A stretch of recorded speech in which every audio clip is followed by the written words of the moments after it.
नमस्कार, मैं हूं बबीता चौधरी और आप सभी का स्वागत है हमारे यूट्यूब चैनल पे।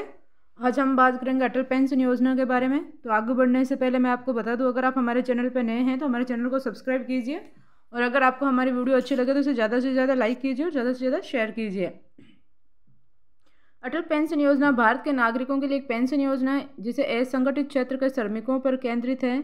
इसके तहत न्यूनतम रुपए की पेंशन की गारंटी है। ग्राहकों के योगदान के आधार पर 60 वर्ष की आयु पर 1,000 रुपये या 2,000 या 3,000, 4,000, 5,000 प्रतिमाह दिए जाएगा। भारत का कोई भी नागरिक एपीवाई योजना से जुड़ सकता है, जिसके लिए आपको क्या क्या मानदंड दिए गए हैं कि ग्राहक की आयु 18 से 40 वर्ष के बीच होनी चाहिए, उसके पास एक बचत बैंक खाता, डाकघर बचत बैंक खाता होना चाहिए।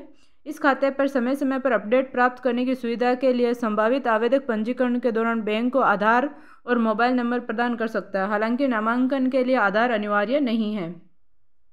अब ये देखिए, पेंशन लोगों को मासिक आय प्रदान करती है जब वे कमाई नहीं कर रहे होते हैं, यानी कि आपकी उम्र 60 वर्ष से बाद हो चुकी है, अब आप कुछ काम नहीं कर सकते हैं, तब आपको सरकार के द्वारा इस योजना के तहत ये पेंशन दी जाएगी। और यह कोई और पैसा नहीं होगा, ये आपने ही हर महीने जमा किया है। आप 18 से 40 वर्ष तक उसमें जमा करते हैं और उसके बाद में आपको वो फिर से मिलता है। उम्र के साथ आय अर्जित करने की क्षमता कम हो जाती है। एकल परिवार का उदय, कमाऊ सदस्य का पलायन हो जाता है, यानी कि एकल परिवार की ये जो बढ़ रही है, इसके कारण परिवार वाले आपको छोड़ के चले जाते हैं कई बार, तो फिर आपका घर खर्चा चलना मुश्किल हो जाता है। जीवन यापन की लागत में वृद्धि, दीर्घायु में वृद्धि, सुनिश्चित मासिक आय बुढ़ापे में सम्मानजनक जीवन सुनिश्चित करती है। ये देखिए, ये 2015-16 से शुरू की गई है। तो ये देखिए, कर्मचारी भविष्य निधि और विविध प्रावधान अधिनियम 1952 के तहत ये सब प्रावधान हैं जिनके तहत आपको ये काम करना है। अब आगे हम इसके लाभ ही लाभ है, क्योंकि जब आप बुढ़ापे में आप काम नहीं कर सकते तब आपको ये पेंशन योजना मिलती है, तो इसके लाभ ही लाभ है। ये देखिए, आपको कैसे खाता खोलने की प्रक्रिया क्या है। उस बैंक शाखा डाकघर से संपर्क करें जहां व्यक्ति का बचत बैंक खाता है, या यदि ग्राहक के पास बचत बैंक खाता नहीं है तो आप उसका खाता खोल सकते हैं। बैंक खाता नंबर, डाकघर बचत बैंक खाता नंबर प्रदान करें और बैंक कर्मचारियों की मदद से एपीवाई पंजीकरण फॉर्म भरें। आधार और मोबाइल नंबर प्रदान करें। यह अनिवार्य नहीं है, लेकिन योगदान के संबंध में संचार की सुविधा के लिए प्रदान किया जा सकता है। अब आपको मासिक, त्रैमासिक, 6 माही योगदान के हस्तांतरण के लिए बचत बैंक खाता या डाकघर बचत बैंक खाते में आवश्यक शेष राशि सुनिश्चित करें कि आप हर महीने कितनी राशि डालेंगे। ये आप 140 रुपये से लेकर आप इसको डाल सकते हैं।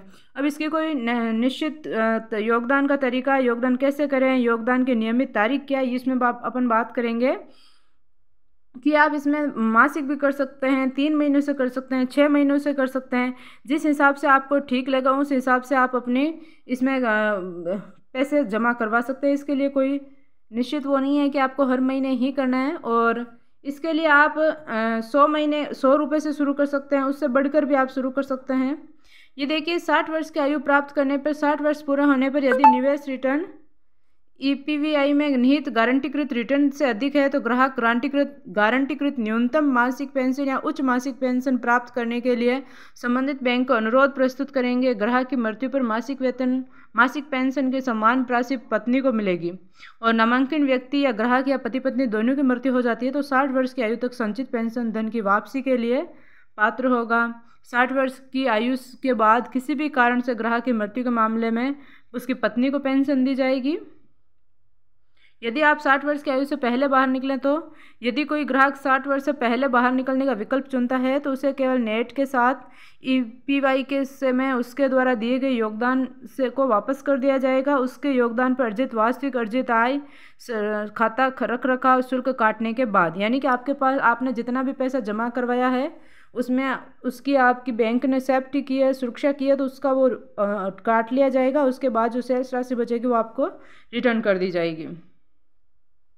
और मृत्यु पर आपको पता ही है पत्नी को दिया जाता है। अब इसके लिए महत्वपूर्ण तथ्य क्या क्या है कि नामांकित व्यक्ति का विवरण देना अनिवार्य है। यदि ग्राहक विवाहित है तो उसका जीवन साथी डिफॉल्ट नामांकित व्यक्ति होगा। अविवाहित ग्राहक किसी अन्य व्यक्ति को नामांकित व्यक्ति के रूप में नामित कर सकता है।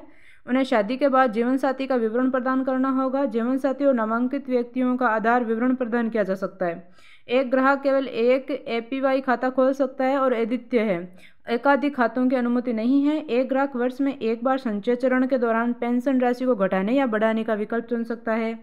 एपीवे ग्राहक को PRAN के संकरणीय खाते में शेष राशि, अंशदान, क्रेडिट आदि के बारे में समय समय पर SMS अलर्ट के माध्यम से जानकारी दी जाएगी। ग्राहक को वर्ष में एक बार खाते का भौतिक विवरण भी प्राप्त होगा। भौतिक विवरण ग्राहकों को सालाना प्रदान किया जाएगा। निवास स्थान परिवर्तन की स्थिति में भी योगदान निर्बाध रूप से ऑटो डेबिट के माध्यम से प्रेषित किया जाएगा। यह योजना केवल भारतीय नागरिकों के लिए खुली है। ग्राहक वर्ष में एक बार अप्रैल माह के दौरान ऑटो डेबिट सुविधा का मोड बदल भी सकता है, यानी कि आपको मासिक, त्रैमासिक, 6 मासिक बदलना है तो आप बदल सकते हैं। देखिए संबंधित लिंक्स किया गया। अटल पेंशन योजना के लिए पंजीकरण फॉर्म, स्थायी सेवानिवृत्ति खाता संख्या, आधार कार्ड, योजना विवरण परिपत्र, पेंशन निधि विनियामक या विकास प्राधिकरण, राष्ट्रीय पेंशन प्रणाली, कर्मचारी भविष्य निधि, ये सब इसमें आवश्यक बातें थी जो हमने आपसे शेयर की है। यदि आपको हमारी वीडियो अच्छी लगी है तो इसे लाइक करें और ज़्यादा से ज़्यादा शेयर करें ताकि सभी तक ये वीडियो पहुंच सके।